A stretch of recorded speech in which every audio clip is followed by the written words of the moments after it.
me the number, 18 million people coming in from places unknown. We have no idea who they are, but they are terrorists. We're going to have massive terrorism. We're going to have a big problem with terrorists. We're going to have a lot of problems. We have to get and especially the bad ones.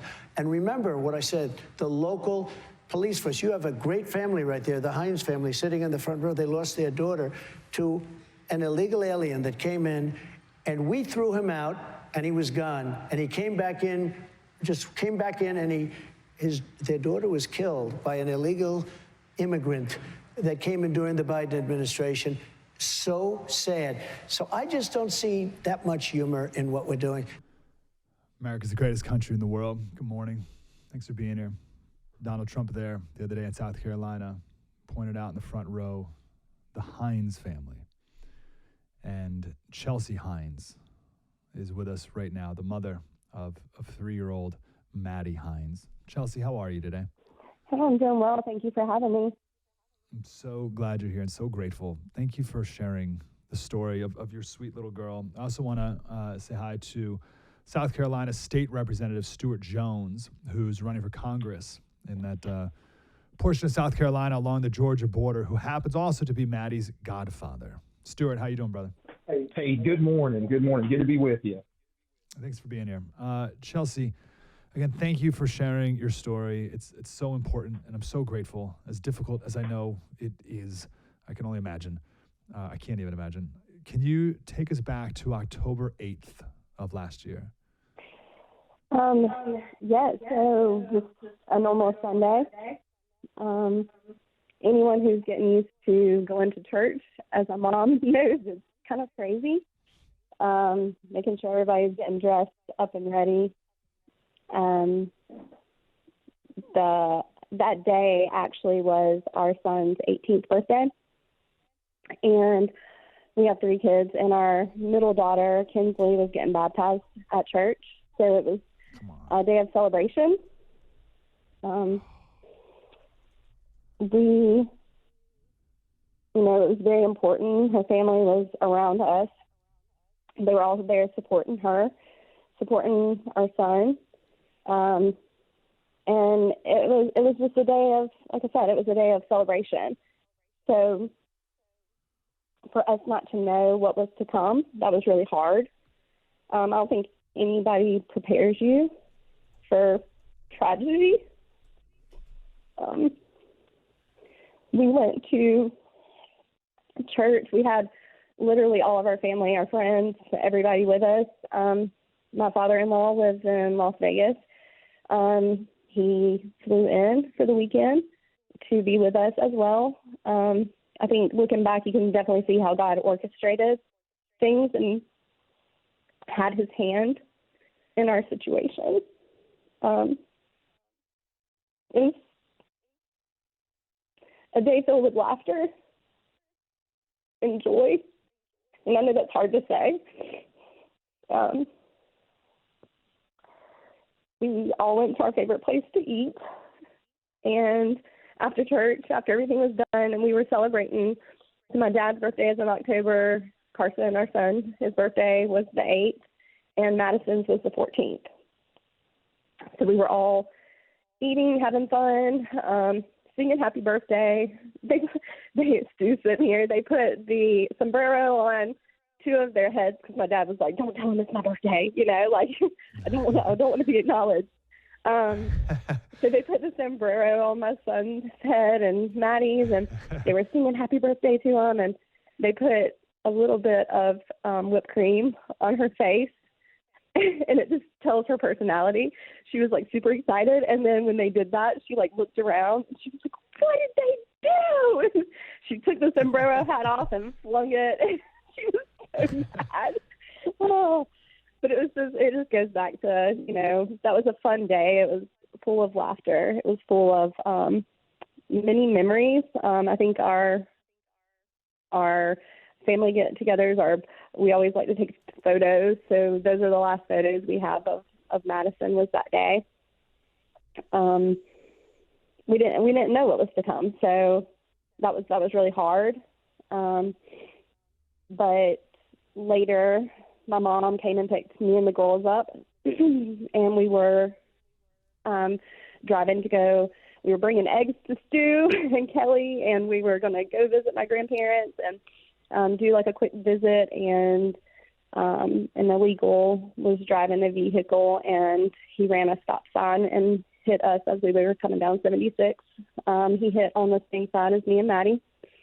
And you didn't realize what happened. I was actually, not a whole lot of people know, but I guess they will now, but I was actually turned around kind of. Maddie had kicked my chair, and I turned around and I said, "Hey, pumpkin pie." And she said, "Mama, I love you." And that's when the car hit us. Come on. So I feel like that was God, and he was able to say you love her one more time.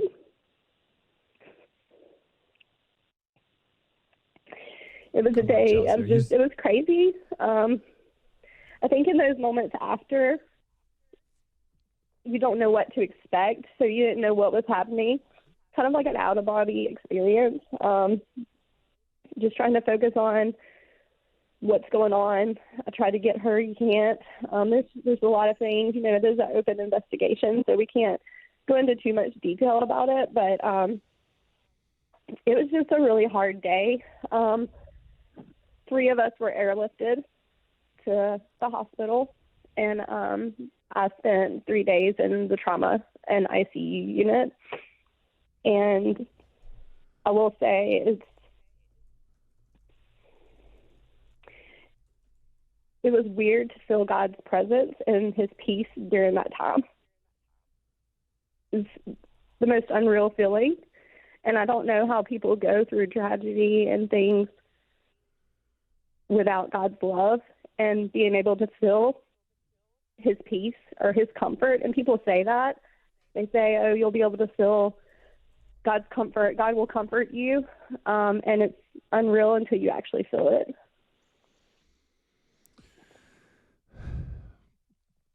Chelsey, you're amazing. Thank you for sharing all of that. Why are you not angry to God? What good does that do? Everybody has a word of the year, or a lot of people do. Let me say that. A lot of people have a word, or they focus on, at a new year, they focus on health. They focus on a new job. They focus on something, right? Mm-hmm. The year before last, I was finally able to be a stay-at-home mom, and that's something that I have prayed for, I have wanted, and God blessed us with that. He allowed that to happen, and my word last year, ironically, was joy. And it's kind of funny because, you sit there and you say, "Well, how did you find joy last year?" I felt my joy was in my kids and the things that we did. God allowed me to have 8 months with Maddie completely alone. We would take the kids to school, and I would come back, and it would be me and her. And I can focus on how much this has stolen my joy, and I can sit back and I can allow myself to go to, like, those really dark, lonely places, in a sense.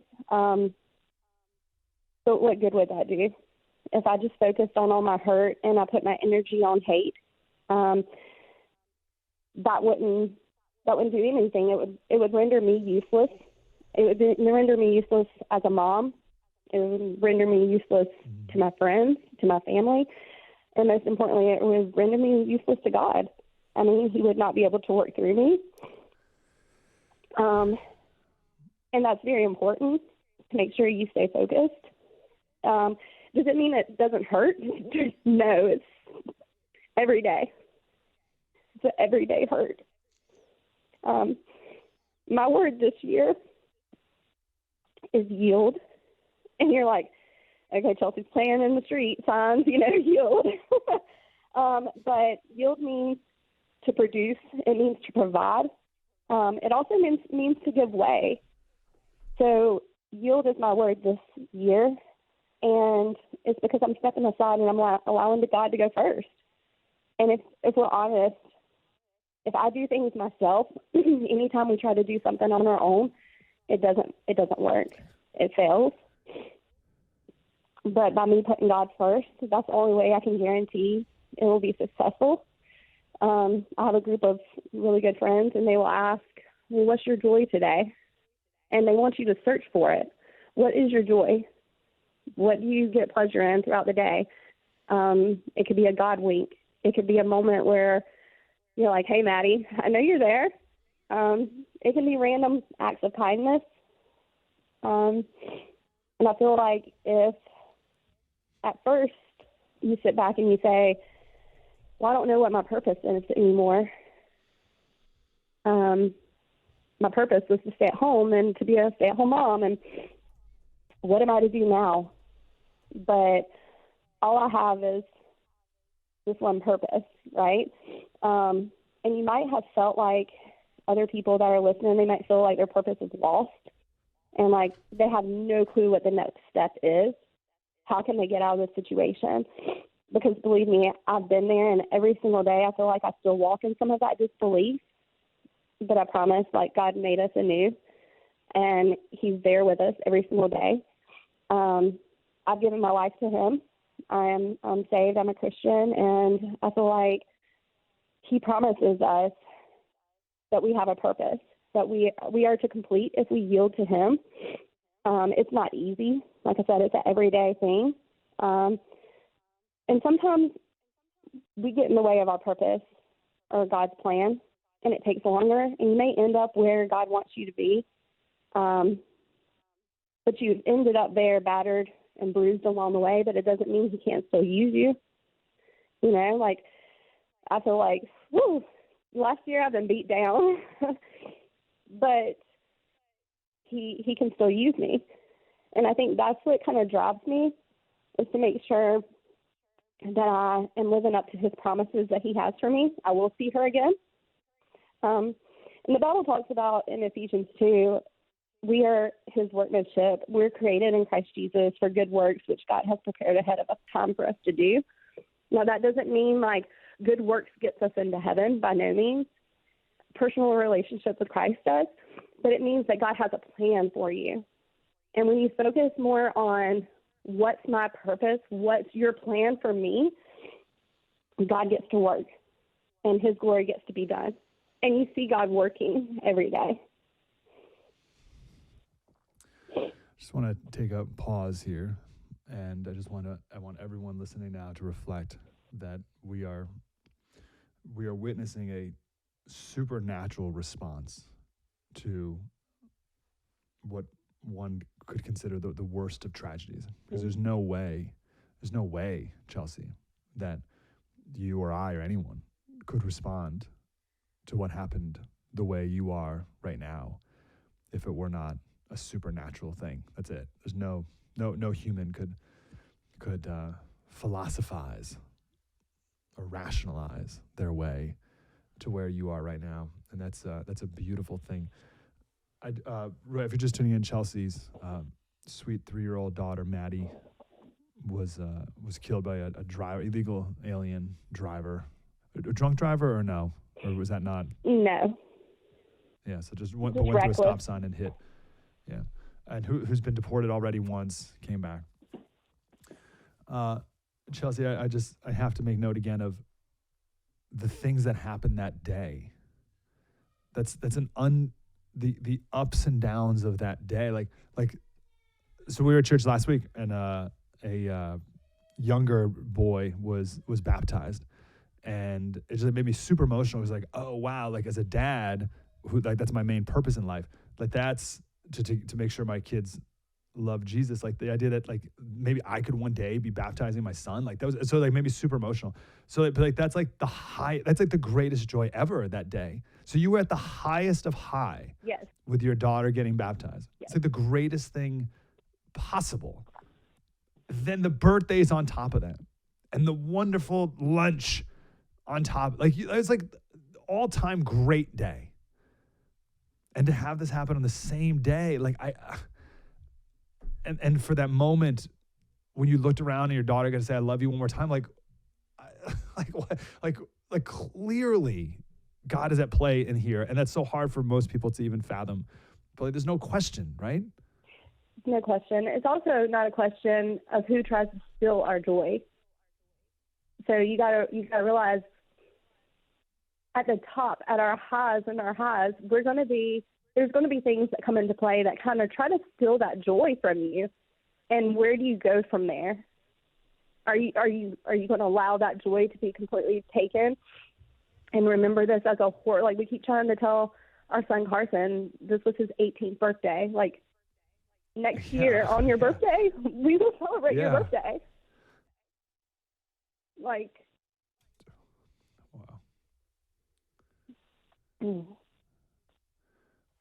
I just have two quick questions about the crash, and then we'll move on. Did you see Maddie, or did you see anyone right after the crash, or were you out of it? Out of it for a moment, and then very present in what was taking place. Wow. Very present. I knew immediately. So Maddie didn't suffer, which I think the Lord for. But a helpless feeling. Yeah, sure. A very helpless. There was a man there, Robin Thomason, and he helped. He is amazing. We still talk today. And he tried. I couldn't. I had severe injuries. I had multiple broken ribs, a punctured lung, and I had a lacerated liver. And trying to not realize and not know what my injuries were, but just in the moment trying to help and not being able to physically help and not knowing why. It was a very hard situation. When you were airlifted to the hospital, when did they tell you about Maddie? Well, I knew before I was airlifted. I knew before the EMS got there. Yeah. But I still tried everything that I could, and Robin actually was with us as well, and he tried. And then the paramedic come back to me, and so I knew. And then she told me, we got to focus on you, and we got to figure out what's going on with you. And she prayed over me. My best friend, Kelly, Stu's wife, they were there immediately, and I just kept saying, like, take Kinsley, and she was like, we've got to worry about you too. And so she sat down beside me and prayed over me while they were working on me. Surround yourself with amazing friends. That's one thing I can say. People who are there for you and will pray over you and walk with you. It's very important because things that you have going on in your life, if you surround yourself with those type of people that pray for you, it's just an extra layer of security. If Satan can't get to me, he can get to my friends. Just making sure that we pray for each other and love each other. And love each other like Maddie. Love like Maddie. I mean, that's what we're supposed to do. Love like Jesus, but also be intentional. Chelsey, do you hate Gabriel Ortega?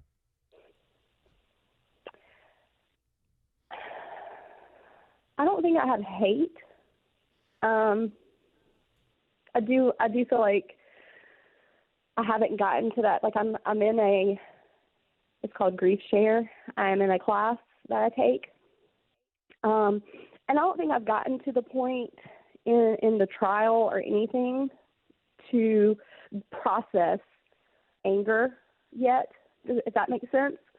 I have not gotten to a place where I have to be in front of that person. So it might be different and it might look different. My grief might look different when we get to that stage. As far as right now, my focus is not on him. My focus is on making sure Maddie's memory lives, Good for you. making sure that I honor God in what I say and what I do. That's what I'm making sure of. Yeah, great. Tell us about lovelikemaddie.com. I'd be glad to. So Madison, let's just go back. Madison is pure joy, like very intentional. We've had numerous people come up and talk about her warm embrace. Like she would just hug you, love on you. And some people have told us, like, I didn't even know who she was. And when I realized, like, this was your daughter, man, she would come up and give me a hug. And I would say, do you know me? And she was, no, you just needed a hug. Like, she was funny, and the type of funny that you're, like, drawn to. She was labeled a princess, like all little girls, but she was also the type of girl that would wear her princess dress down to the chicken coop to collect eggs. You know what I mean? Like a good mixture of a tomboy and princess. The best kind of princess. Yes. So I have a funny story real quick, if it's okay. Of course. So me and Kelly, Stu's wife, used to do Bible studies together. So we would come over a couple of times a week and to Stuart's house and have a Bible study. And in the process, I bring Madison, and she would play upstairs and play with the girls' things. And that day we came in, and Stu was like, oh, my goodness, he was so excited. Oh, my goodness, I got something to show you. And Maddie in her little princess dress again, was like, okay, and went with him, and we walked out on the patio, and he was like, wait right here. He's so excited. Wait right here.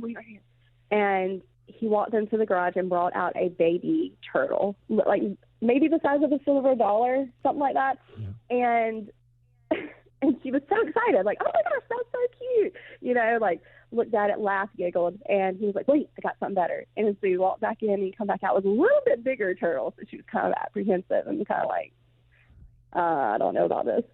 And he was like, wait a minute, I got something better. He walks back out, and he goes back into the garage, and I'm like looking at Kelly, and she was laughing, and she's like, we can go upstairs if you want. Like, we and I'm like, no, let's see. And he brings another turtle, and it's like, I guess it's a box turtle. It's a little bit bigger, and he brings it out, and he's like showing Maddie and that. By this time, she's like, whoa, that's way too big. She's looking at it. He's down on her level, and she goes, okay. We're laughing, and he's like, yeah, this is the mom turtle. And as he's talking, the turtle starts to use the potty, and Maddie looks in disgust. I mean, she's like, oh my gosh. And he said, oh, it's okay, they just do this, and she's done, don't worry about it. And Maddie's like staring at him like, you have got to be crazy. And he starts laughing. And Kelly's like, this is a princess. She doesn't want to see a turtle that uses the potty. And at that moment, the turtle starts to do it again. And we all die laughing. And Maddie's still looking. And she's like, dude, that's disgusting. And we just start laughing. And she was like, can I go play with Barbies now? And we were, yes, you know. But it was her. It was, you know, she was, I'm excited about it one minute, and the next minute she's like, no, I'm done. You know, all little kids She's are got like her that. standards. Yeah. I love it. I love it. You're raising money at lovelikemaddie.com. What's the money for? So the main thing we're trying to focus on with Love Like Maddie is making sure that we honor Maddie's spirit and the way that she spread love and joy and faith through music. We want to spread that through service and community engagement. So right now, the main things we want to focus on are, you know, scholarships for seniors applying for college. It would be the Love Like Maddie scholarship. It will be given to a graduate who demonstrates love daily. We want them to reach out and give just a short essay about their life, what it means to love like Maddie, what it means to them for their church to be involved in their life if they have one. we're also wanting to pair and work with local churches to help plant seeds of salvation. So like funding church camps, mission trips, outreach opportunities that might not be possible, without some financial help. A lot of kids want to go on trips and camps, but they can't because they don't have the means to. I was one of those kids. I was saved on the church camp, and I just want to make sure that everybody has those opportunities. Maddie loved music. Loved it. And so working with musical programs within schools, that way we can offer young talents the abilities to be successful. So, some students rent their instruments. The instruments are very expensive. So we would like to work with different schools and provide a musical instrument to a student who may not be able to provide for themselves, like get their own instrument. So getting into schools and helping to provide the necessary tools for those students to be successful is kind of one of our goals right now. So those are just a few of the things. We just like to imagine like a world where every student has the opportunity to pursue their dreams without hesitation, but also inspired by Maddie, her love and her generosity to others. And we just want to make sure lives are transformed in a way that everyone feels God's love. That's our main goal. Love that. Love like Maddie with D's, Maddie. Love like Maddie, Maddie.com. And just scroll right down and click donate now. Chelsey, can you stick around? We take a quick break, and we'll bring in Stuart here as well. Sorry, Stuart. I gotta be honest, I forgot you were here for a second. No offense, bro. But we'll bring in Maddie's godfather, who also is running for Congress as well, and we'll talk about the politics of this. State Rep, Anderson Cooper, about the University of Georgia student who was murdered by an illegal alien the other day. He's very upset that this is being made political. We can't make any political anything. No political conclusions about a thing that is directly tied to policy at all. And I just completely reject that, of course. So let's take a quick break. We'll reset and we'll reflect. Let's reflect for a couple minutes on what you just heard. We'll reset and get into the dare we politics of it. It's next. Mike Slater, Breitbart News Daily. Spread the word.